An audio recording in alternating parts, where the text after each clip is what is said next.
నమస్తే. ఏపీలో సుపరిపాలన రేపటి నుంచే మొదలు కానున్నట్టు తెలుస్తుంది. అయితే ఇదే సమయంలో వైసీపీ నేతలు కూడా రీకాలింగ్ అంటూ మొదలు పెట్టారు. అసలు ఏపీలో ఏం జరుగుతుంది డిస్కస్ చేద్దాం. ప్రస్తుతం మనతోటి సీనియర్ జర్నలిస్ట్ సిఎస్ రావు గారు ఉన్నారు. వెల్కమ్ చెప్పేద్దాం. హలో సార్, నమస్తే. ఎస్, రీకాలింగ్ అంటూ వైసీపీ నేతలు స్టార్ట్ చేశారు సార్. అదేవిధంగా ఇప్పుడు చంద్రబాబు నాయుడు గారు సుపరిపాలన అంటున్నారు. సో అసలు ఏంటి ఏపీలో ఏం జరుగుతుంది? ఏ రాష్ట్రంలో లేని విధంగా ఆంధ్రప్రదేశ్లో ప్రభుత్వం ప్రతిపక్షం ఈ రెండు అసలు అక్కడ ఒక యుద్ధాన్ని తలపించేలాగా ప్రతి ఇష్యూని తీసుకొస్తున్నారు బయటికి. దాంట్లో ప్రభుత్వ పాత్ర ఎంత ఉంది, లేదంటే ప్రతిపక్ష పాత్ర ఎంత ఉంది అనేది పక్కన పెడితే రాష్ట్ర ప్రయోజనాలు అనే యాంగిల్లో బహుశా అక్కడ రాజకీయ పార్టీలు ఆలోచించట్లేదేమో పూర్తి స్థాయిలో అనిపిస్తుంది. సరే, అధికారంలో ఉన్నటువంటి పార్టీ రాష్ట్ర ప్రయోజనాల కోసం మేము విధానాలు తయారు చేస్తున్నాము, అభివృద్ధి చేస్తున్నాము అని చెప్పచ్చు. కాదు అవన్నీ తప్పు అని చెప్పి ప్రతిపక్షం చెప్పచ్చు. కానీ నిజంగా రాష్ట్ర ప్రయోజనాల కోసం, రాష్ట్ర అభివృద్ధి కోసం ఏదైనా కార్యక్రమం చేస్తూ ఉంటే దానికి అందరూ మద్దతు పలకాలి. ఈ పక్కన ఉండేటువంటి తమిళనాడు రాష్ట్రంలో ఎలక్షన్ల వరకే రాజకీయం, తర్వాత రాజకీయాలు చేసుకోరాళ్ళు. రాష్ట్ర అభివృద్ధి కోసం ఢిల్లీతో అందరూ అటు ప్రతిపక్షం అధికార పక్షం రెండు కలిసి పోరాడతాయి. కానీ ఆంధ్రప్రదేశ్ సిచ్యువేషన్ డిఫరెంట్. ఈవెన్ కర్ణాటకలో కూడా రాష్ట్ర అభివృద్ధి కోసం ప్రతిపక్షం అధికార పక్షం రెండు కలిసి ఢిల్లీ మీద పోరాడతాయి. ఢిల్లీ మీద అంటే కేంద్ర ప్రభుత్వం మీద. కానీ ఒక ఆంధ్రప్రదేశ్లో అలాగే తెలంగాణలో కొంతవరకు బెటరు, కొంత మేరకు బెటరు. కానీ తెలంగాణలో కూడా సేమ్ సంస్కృతే ఉంది. కారణం ఏంటి? BRS party, YSR Congress party రెండు ఒకటే అనేటువంటిది తెలుగు ప్రజలకు బాగా తెలుసు. ఎవరు అవుననుకున్నా కాదనుకున్నా అవి రెండు ఒక తానులో ముక్కలు. పార్టీ విధానాలు కూడా ఒకటేగా ఉంటాయి అనేది ఇటీవల కాలంలో జరిగిన కొన్ని సంఘటనలను బట్టి చూస్తే మనకు అర్థమవుతుంది. ఎందుకు? ఇప్పుడు జగన్మోహన్ రెడ్డి గారు అక్కడ అధికార పక్షం ఏం చేసినా కానీ తప్పుపడుతుంది. ఇక్కడ తెలంగాణలో కూడా అధికార పక్షం ఏం చేసినా కానీ ప్రతిపక్షంగా ఉన్నటువంటి బీఆర్ఎస్ పార్టీ తప్పుపడుతుంది. ఉదాహరణకి తీసుకుంటే హైడ్రా, మూసీ నది ప్రక్షాళన అని అన్నారు. ఈ మూసీ నది ప్రక్షాళన అనేది బీఆర్ఎస్ పార్టీ అధికారంలో ఉన్నప్పుడే తయారు చేశారు. దాన్ని అధికారంలోకి వచ్చినటువంటి కాంగ్రెస్ పార్టీ కంటిన్యూ చేసింది. కానీ దాన్ని వ్యతిరేకిస్తారు ప్రతిపక్షంగా ఉన్నటువంటి బీఆర్ఎస్ పార్టీ. యాక్చువల్గా కేసీఆర్ గారు తయారు చేసింది అది. కేసీఆర్ గారు వాయిస్ కూడా అప్పుడు ఆయన మాట్లాడిన మాటలు కూడా వైరల్ అయినాయి. హైడ్రా అంటే మూసీ నది ప్రక్షాళన దానికి సంబంధించి. ఇలా ప్రతిదీ కూడా ఇప్పుడు సంక్షేమ పథకాలను అమలు చేస్తున్నారు ఇక్కడ రేవంత్ రెడ్డి గారు. సంక్షేమ పథకాలు పూర్తి స్థాయిలో అమలు చేయట్లేదని చెప్పి ప్రతిపక్షం విమర్శిస్తుంది.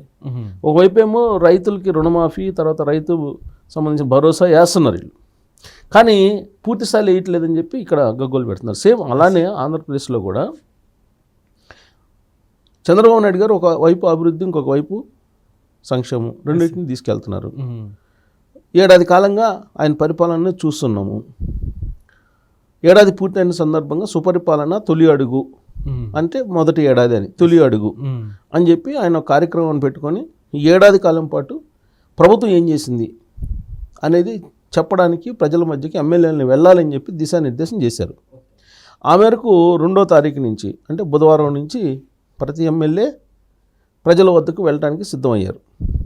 ప్రజల వద్దకు వెళ్ళి ఏడాది కాలంలో మేము ఇచ్చినటువంటి హామీలు ఇదిగో వీటిని నెరవేర్చాం, వీటిని మేము నెరవేర్చలేకపోయాం, అభివృద్ధి విషయంలో ఇదిగో ఈ చేయగలిగాం, ఇంకా చేయబోతున్నాం, ఇది వివరించేటువంటి కార్యక్రమం ఒకటి డిజైన్ చేసుకున్నారు. దాదాపు 4 రోజుల పాటు ఈ కార్యక్రమం జరుగుతుంది. అదే అట్ ద సేమ్ టైం ప్రభుత్వం ఒక కార్యక్రమాన్ని డిజైన్ చేసుకుంటే దానికి కౌంటర్గా జగన్మోహన్ రెడ్డి గారు ఏం చేస్తున్నారు? ప్రతిపక్ష హోదా లేకపోయినప్పటికీ వైఎస్ఆర్ కాంగ్రెస్ పార్టీ అధినేతగా ఆయన సరే ఆయనకి ఏదో 39% ఓట్ బ్యాంక్ ఉందని చెప్పి ఆయన నమ్ముతూ ఉన్నారు. 2024 వరకు ఆ ఓట్ బ్యాంక్ ఉంది. కానీ ఇప్పుడు కూడా ఆ ఓట్ బ్యాంక్ ఉంది, ఇంకా అదనంగా సంపాదించుకుని మళ్ళీ అధికారంలో రావాలనేది ఆయన ఆలోచన. తప్పులేదు దాంట్లో. ఎవరైనా సరే అధికారంలో రావాలనుకుంటారు. అయితే ఉన్నటువంటి 39% ఓట్ బ్యాంక్ ఉందా లేదా అనేది కూడా అవలోకనం చేసుకోవాలి వాళ్ళు. అది చేసుకోకుండా 39% ఆల్రెడీ ఉంది, దానికి అదనంగా ఇంకొక 10% కనుక వస్తే మళ్ళీ మనం అధికారంలో రావచ్చు లేదా అట్లీస్ట్ 5% వచ్చిన అధికారంలో రావచ్చు అని వాళ్ళ లెక్కలేదో వాళ్ళు వేసుకొని ఒక పిలుపిచ్చారు. ఏం పిలుపిచ్చారు? చంద్రబాబు నాయుడు గారి పరిపాలన మేనిఫెస్టో, టీడీపీ మేనిఫెస్టో, రీకాల్ బాబు మేనిఫెస్టో అని చెప్పి ఒక పిలుపిచ్చారు.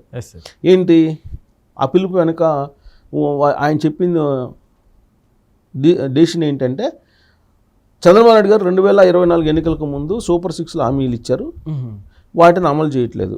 కాబట్టి మీరు ఇంటింటికి వెళ్ళి ఆ హామీలు నెరవేర్చినటువంటి కారణంగా ఎంతెంత నష్టపోయారు మీరు అనేది మీరు ఆన్ డాక్యుమెంటు మొబైల్స్లో అప్లోడ్ చేయండి, వాళ్ళ దగ్గర నుంచి సేకరించండి అని చెప్పేసి ఆయన పిలుపునిచ్చారు. ఓకే, ఈ కార్యక్రమం దాదాపు 2 నెలల పాటు చేయాలనేది ఆయన ఏదో పిలుపునిచ్చారు. కానీ ఆ పిలుపుకి వచ్చేటువంటి పరిస్థితి వైఎస్ఆర్ కాంగ్రెస్ పార్టీలో ఉండే లీడర్లో లేదు. కారణం ఏంటంటే, నాకు జస్ట్ వారం క్రితం ఒక సీనియర్ జర్నలిస్టు కడపలో 30 సంవత్సరాల పాటు పైగా ఒక ప్రముఖ సంస్థలో పనిచేసిన జర్నలిస్ట్ తోటి నేను ఇంటర్వ్యూ చేశాను. ఆయన చెప్పిన దాని ప్రకారం ఏంటంటే, వైఎస్ఆర్ కాంగ్రెస్ పార్టీలో ఉండేటువంటి లీడర్లు 80% ఆల్రెడీ ఆ పార్టీని వదిలిపెట్టి జనసేనలోకో, బీజేపీలోకో, తెలుగుదేశం పార్టీలోకి వెళ్ళడానికి రూట్ క్లియర్ చేసుకున్నారు. జగన్మోహన్ రెడ్డి గారు ఏ రోజైతే జైల్లో పడతారో ఆ రోజున వాళ్ళు పార్టీని విడిపోయి వెళ్ళిపోతారు. దాంతో పార్టీ కంప్లీట్గా క్లోజ్ అయిపోయే అవకాశాలు ఉన్నాయని చెప్పి ఆయన నాకు ఇచ్చినటువంటి ఇంటర్వ్యూలో తను చెప్పినటువంటి విశ్లేషణ. అది ఎందుకు నేను ఇప్పుడు చెప్తున్నానంటే, ఇప్పుడు జగన్మోహన్ రెడ్డి గారు పిలుపునిచ్చారు కదా రీకాల్ బాబు మేనిఫెస్టో అని, దాన్ని ఇంటింటికి తిరిగి మీరు తెలియజేయండి అని చెప్పి ఆయన పిలుపునిచ్చారు. దానికి సిద్ధంగా ఉన్నారా వైఎస్ఆర్ కాంగ్రెస్ పార్టీ క్యాడర్ అంటే? సిద్ధంగా లేరు అనేది వస్తున్నటువంటి రిపోర్టు. ఎందుకంటే 2024 ముందు అధికారంలో ఉన్నారు జగన్మోహన్ రెడ్డి గారు. ఎన్నికలకు ముందు ఆయన డోర్ టు డోర్ ఒక కార్యక్రమం పెట్టాడు. ఇంటింటికి వైఎస్ఆర్ పార్టీ ఏదో సంథింగ్ ఒక పేరు పెట్టి ఆయన అందరికీ స్టిక్కర్లు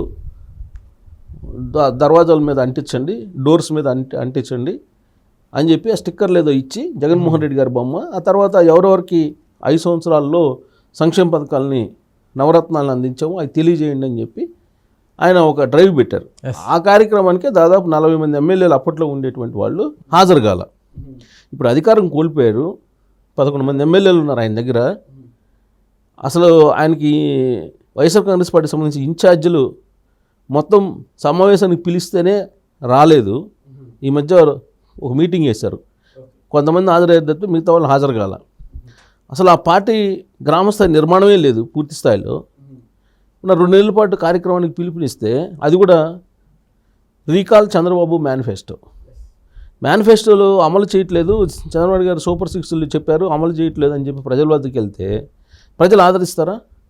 చంద్రబాబు గారు వచ్చిన తర్వాత ఎమ్మెటే పెన్షన్ వేశారు, 4,000 రూపాయలు పెన్షన్ ఇస్తున్నారు కదా. అసలు ఏ ఉద్దేశంతో రీకాల్ అనే ప్రోగ్రామ్ని స్టార్ట్ చేశారు? యాక్చువల్లీ చంద్రబాబు నాయుడు గారు చెప్పిన ఇవి కావచ్చు, సో ఆల్మోస్ట్ కంప్లీట్ అయిపోయింది.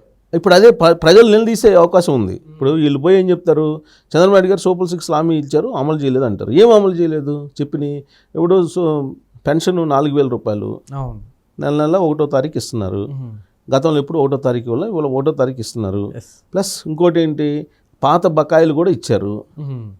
2 తల్లికి వందనం వేశారు, 15,000 రూపాయలు. ఎంతమంది పిల్లలు ఉంటే అంతమందికి 15,000 రూపాయలు వేశారు. ఉచిత సిలిండర్ అమలు చేస్తున్నారు. 15వ తారీఖు ఆగస్టు నుంచి ఉచిత బస్సు ప్రయాణానికి మార్గం సుగమం చేసి డేట్ కూడా అనౌన్స్ చేశారు.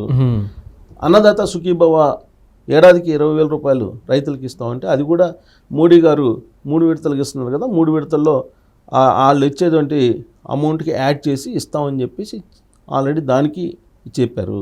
ఇంకేంటి అమలు చేయలేదు? అమలు చేశారు కదా. ఇప్పుడు ఇంట్లో ఆడవాళ్ళకి 1,500 రూపాయలు ఇస్తామని చెప్పారు.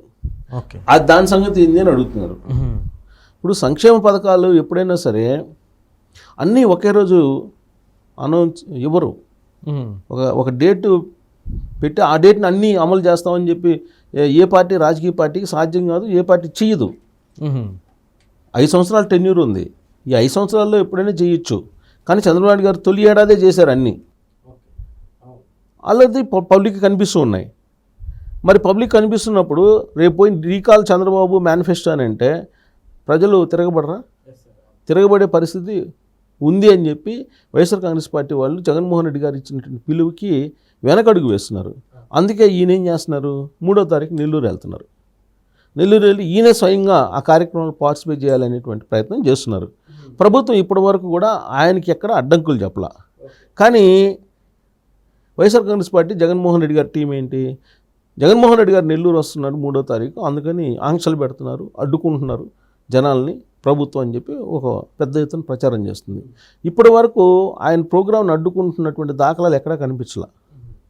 అంటే అడ్డుకుంటున్నారు అని అంటే అది ఒక రకమైనటువంటి సింపతి గెయిన్ అవుతుంది, లేదంటే ఒక పబ్లిక్ని అట్రాక్ట్ చేయొచ్చు, అటెన్షన్ ప్లే చేసేలాగా పబ్లిక్ని చేయొచ్చు అనే ఉద్దేశంతో ఇలాంటివి చేస్తున్నారు. గ్రౌండ్ లెవెల్లో ఒక యుద్ధం జరగబోతుంది రేపటి నుంచి. ఒకవైపు ఏమో తెలుగుదేశం పార్టీ, మేము ఇచ్చిన హామీలను అమలు చేసాము, సంక్షేమం అమలు చేస్తూనే అభివృద్ధి చేసాము, 1వ తారీఖు జీతాలు కూడా ఇస్తున్నాము, పెన్షన్లు ఇస్తున్నాము. వీళ్ళేమో ప్రభుత్వం పరిపాలన బాగలేదు అంటున్నారు, మీరే తెలుసుకోండి అని చెప్పేసి వీళ్ళు చెప్తారు. వాళ్ళు పోయి ఏం చెబుతారు, అమలు కాలేదు, మీకు అమలు చేయట్లేదు చంద్రబాబు గారు సూపర్ 6 అని చెబుతారు.